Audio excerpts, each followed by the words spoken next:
ઘણા દિવસથી સાવરકુંડલામાં એક ચર્ચા ચાલી રહી છે કે જે સાવરકુંડલા નાવલી નદીની અંદર પાલાઓ છે તે જમીન કોની છે। પાલાઓમાં જે ગુજરાત હાઈકોર્ટમાં કેસ ચાલતો હતો એમાં શું અત્યારે હાલનું સ્ટેટસ છે, એટલે કે કઈ રીતનું ડિમોલેશન થશે, શું પાલાઓ ગેરકાયદેસર છે કે પાલાઓ કાયદેસર છે, તેમને વિશે આજે સચોટ આપણે માહિતી આપશું।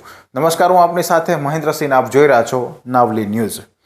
સાવરકુંડલા શહેરની બિલકુલ વચ્ચેથી પસાર થતી નાવલી નદી અને એમના કિનારે તમે આ દ્રશ્ય મારી સ્ક્રીન પર જોઈ રહ્યા છો તે જમણી સાઈડ પાલાઓ છે અને વચ્ચે રોડ છે।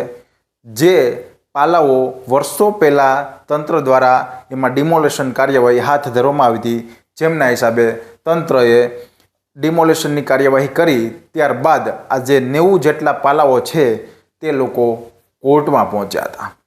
ઘટના એવા પ્રકારની બની કે કોર્ટમાં એમણે દાવો કર્યો હતો કે આ જગ્યા અમારી છે અને કોર્ટમાં એમનો કેસ ચલાવવા માટેની જે હતી તે પ્રકારે પ્રક્રિયા હાથ ધરવામાં આવી।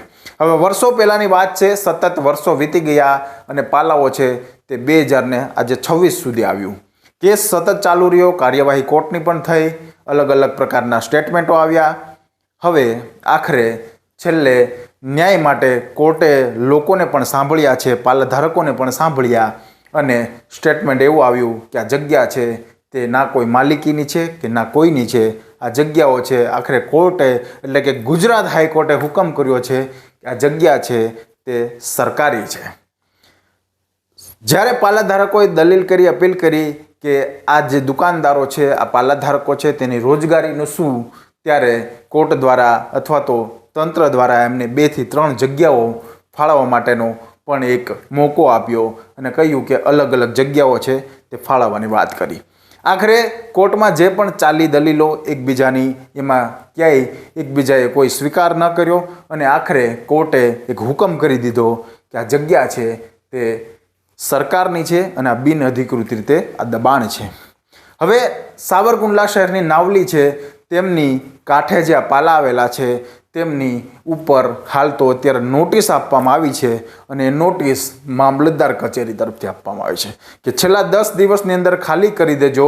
આ જગ્યા છે ગુજરાતના હાઈકોર્ટના હુકમ પ્રમાણે છે, કોઈ અમરેલી જિલ્લાના તંત્રએ નહીં પણ ગુજરાત હાઈકોર્ટનો હુકમ છે કે આ જગ્યામાં તમે કેસ હારી ચૂક્યા છો અને આ જગ્યા છે તે હાલ સરકારની દબાણ હોવાથી આ જગ્યાઓ છે તે સ્વૈચ્છિક 10 દિવસ માટે ખાલી કરી દેજો, જેમની નોટિસ છે તે આપવામાં આવી છે।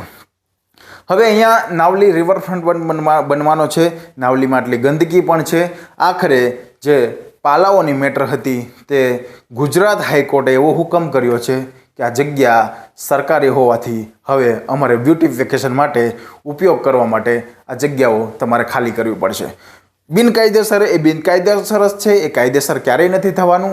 એટલે કોર્ટ દ્વારા લોકોને પણ સાંભળવામાં આવ્યા અને ન્યાય વ્યવસ્થા માટે હંમેશા તમે પણ લાઈવ કોર્ટની માહિતી જોઈ શકો છો કે ગુજરાત હાઈકોર્ટમાં આ પાલાની મેટર સતત વર્ષોથી ચાલી અને હવે એ જ પાલા છે તેમને બિનકાયદેસર ગુજરાત હાઈકોર્ટે ઠેરવી દીધા છે અને હવે આ એક નોટિસ પણ બધા પાલાધારકોને મળી છે કે 10 દિવસમાં જગ્યા ખાલી કરી દેવી, કારણ કે આ જગ્યા છે તે સરકારની માલિકીની છે। હવે આવનારા દિવસોમાં જોવાનું એ રહ્યું કે હાલ અહીંયા રિવરફ્રન્ટ બનવાનો છે, શું નાવલી નદી છે તે ચોખ્ખી થશે, કેમ કે ગંદકીનો ગંજ નાવલીમાં છે। હવે કંઈક બ્યુટિફિકેશન કરવાની તૈયારીમાં છે, નાવલી રિવરફ્રન્ટ પણ ઘણો બધો આગળ વધી ગયો છે અને આ એ જ પાલાધારકોની જગ્યામાં એટલે કે સારી રીતે રિવરફ્રન્ટ બનશે અને એમાં એક નવું બ્યુટિફિકેશન થવાનું છે।